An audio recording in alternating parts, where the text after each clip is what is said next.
By the time the drums were beaten, it was already too late. The ancestors had warned them. If anyone ever challenged the princess on festival day, the river would remember its hunger. But someone did. And before the sun rose, the fire at the shrine swallowed itself, and the kingdom realized it had been living in a borrowed mercy. This is not a story about courage, it is a story about what courage cost. The forbidden act had already been committed by the time the first drum cracked the silence. In the sacred square of Igbalẹ, where even chiefs removed their sandals and children learned to whisper, the royal talking drum was struck before the moon reached its crown. That drum was never beaten early, not for war, not for births, not even for death. When it spoke of time, it meant the ancestors had been ignored, somewhere between the first echo and the second. A woman screamed, and the fire at the ancestral shrine collapsed inward as if inhaled by an unseen mouth. Elders stumbled from their compounds, cowries clattering at their ankles. Dogs hid their tails. The wind carried a smell older than rain iron and bitter leaves. Then the word reached them, carried by a trembling messenger who could not lift his eyes. The princess has been challenged. No name was spoken. None was needed. In Igbalẹ, there was only one princess no one dared to challenge. And only one day when such madness could happen, the festival of returning footsteps, when the living danced with dead, and the past was allowed to breathe. Long before dawn, the market fire died without being extinguished. Mother pulled their children close, murmuring the proverb every child knew. When the river remembered its source, it floods the banks. Somewhere beyond the square, within the royal compound, where shadows were said to kneel, Princess Adesewa stood unmoving, her face hidden behind a veil dyed with indigo and ash. The challenger waited too unnamed, unblessed, already half lost. No one asked the most dangerous question aloud. Who would be foolish enough to challenge her, and why today? Adesewa had been raised like a calabash seal at birth, handled with care. Never opened from childhood, the palace woman said she did not cry like other babies. She listened. When other children chased lizards, she washed the dust. When the elders poured libation, her gaze followed the stream as if she understood where it went after touching the earth. By 12, she knew the old proverbs before they were spoken. By 16, men twice her age stepped aside when she passed. They said it was pride. They were wrong. The laws of Igbalẹ were clear. No one was above challenge, not the king, not the gods, mouthpiece, not even the archpriest. But there were older rules beneath the rules, buried like drums under a fallen shrine. Adesewa carried those rules in her blood. On the day she first menstruated, the river receded without drought, and the fish floated belly up. One breath before swimming again, the elders exchanged looks and slaughtered a goat without celebration. Her father, King Olufemi, loved her with the careful distance reserved for dangerous places. He never scolded her publicly, never praised her loudly. At night, he poured palm wine alone and asked questions he could not answer. Her mother died before she could explain the dreams. Dreams where Adesewa walked barefoot into fire and returned with clean souls. By custom, the festival day allowed any citizen to challenge authority through ritual contest, strength, will, truth, or blood. Yet, year after year, when the drums called, no one stepped forward for the princess. Not out of respect, out of fear. Because everyone remembered the last man who tried, how he spoke bravely in the morning and could not remember his own name by dusk. As the festival sun climbed, whisper crawled through the crowd like ants. The challenger was not withdrawn, and for the first time in her life, Adesewa asked herself a question she had never dared form. What happens if someone finally wins? The festival arrived dressed in color and contradiction. Red clothes fluttered beside white chalk. Laughter walked arm in arm with mourning. The night market swirled with roasted corn, sheer smoke, and songs that bent time backward. Masks carved with half smile danced near the shrine, their wearers neither fully living nor pretending otherwise. This was the day the ancestors leaned close enough to smell the living. At the center of the circle, the challenge square was drawn with river clay and charcoal earth and ash, beginning and ending.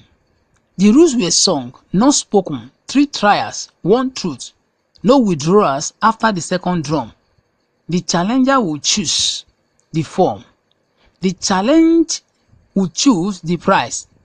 That was the balance. That was the lie. When Adesewa entered, silence spread faster than fire. She wore no crown, only a string of old beads, some cracked, some darkened, all heavy with names. The veil lifted just enough for the crowd to see her eyes. Not cruel, not kind, knowing. Then the challenger stepped forward, grasped, rippled. He was young, too young, Ayo, son of a palm wine tapper, known more for his songs than his strength. He did not carry charms, no scars marked him. His voice shook as he announced his challenge, not to rule, not to marry, but to end the fear. Murmurs rose like flies. The elders banged down for silence, though their hands trembled. Adesewa studied him as one studies a flame in wind.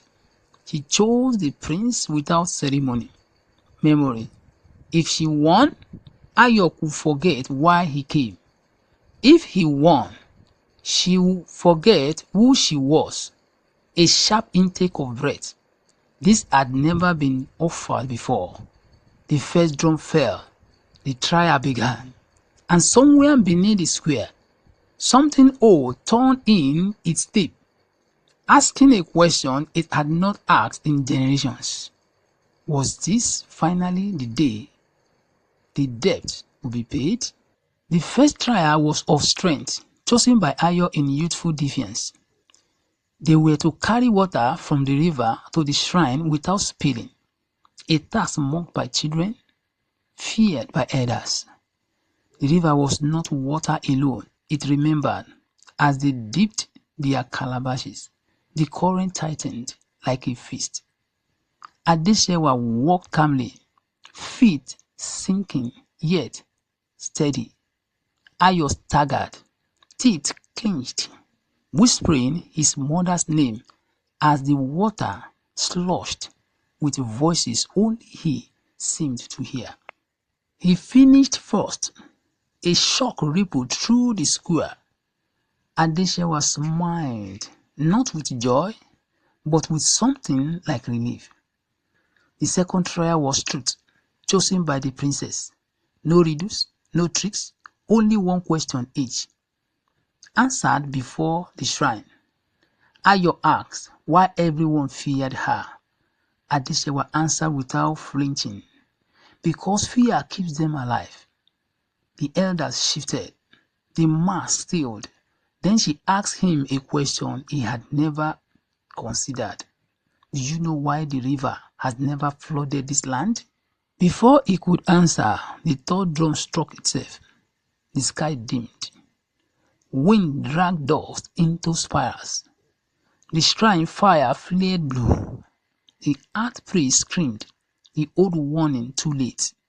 Some truths cannot wait their turn. The crowd watched as the ground within the circle cracked, revealing symbols older than the kingdom. Names etched over names, sacrifices over sacrifices.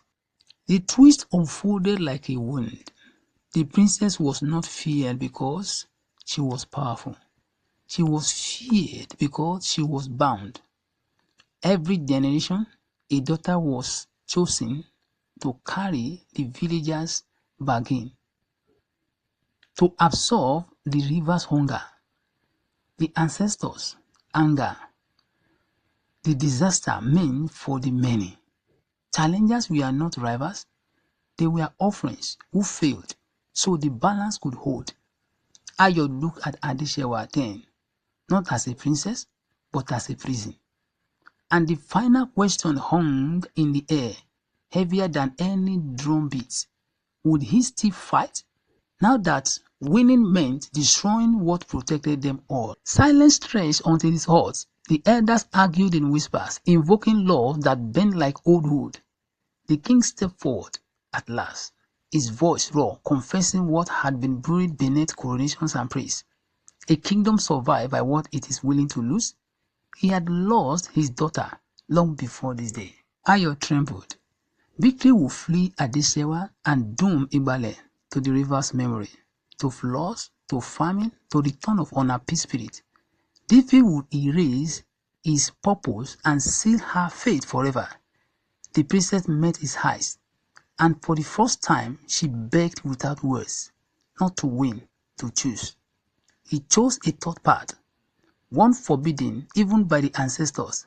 He refused the final trial and instead offered himself not as a challenge but as a replacement. Gasps shattered the air. The archpriest screamed. Such substitution had never been attempted. The shrine roared as if laughing. Blood was not spilled. Something worse was taken. Ayo's song vanished from his throat. His name loosened from him. He stepped into the circle and became a living boundary. His youth traded for a lifetime of watching waters that would never flood. Adesewa collapsed as the beads fell from her neck, cracking on the clay like bones. The festival ended without dance, without drums, without celebration. The ancestors accepted the offering, but not without cost. As dawn broke, Adesewa walked away from the palace barefoot, free and unclaimed. Behind her, a boy stood unmoving by the river, eyes empty yet peaceful. The people of Igbalẹ would be saved, but nothing would ever be the same. And one question followed her into the dusted road. What does freedom demand when it finally comes? Years passed, mentioned not by harvest, but by absence. Igbalẹ prospered, yet laughter carried a shadow. Children were warned not with threats, but with stories of a princess who carried a kingdom and a boy who became a war. Adesewa never returned. Some said she became a healer in the north, breaking curses without asking names. Others swore she walked into the forest and joined the ancestors while still breathing. By the river, the watcher ate without aging. The people brought him food, then stopped when he no longer ate. They greeted him, then learned he did not hear. Still, the water stayed gentle. Still, the land slept in peace. On the anniversary of the festival, the wind would sometimes carry a song no one could place. Not sad, not joyful, remembering. The authors finally understand the last proverb spoken too late, but learned at last. A sacrifice chosen is heavier than one demanded. And somewhere between the village and the forest, a woman listened to the wind and wondered if a different future would ever grow from such a price, because the ancestors never forget, and neither does the river. The elders say every story leaves a footprint. If this one followed you, if it disturbed you, if it made you question power, sacrifice, or destiny, then the ancestors have already spoken to you. Do not let their voice end here. Share this story with someone who still believes courage is free. Leave your thoughts in the comments because stories live longer when many voices carry them. And if you wish to hear more forgotten truths, more nights where folktales breathe again, stay with us.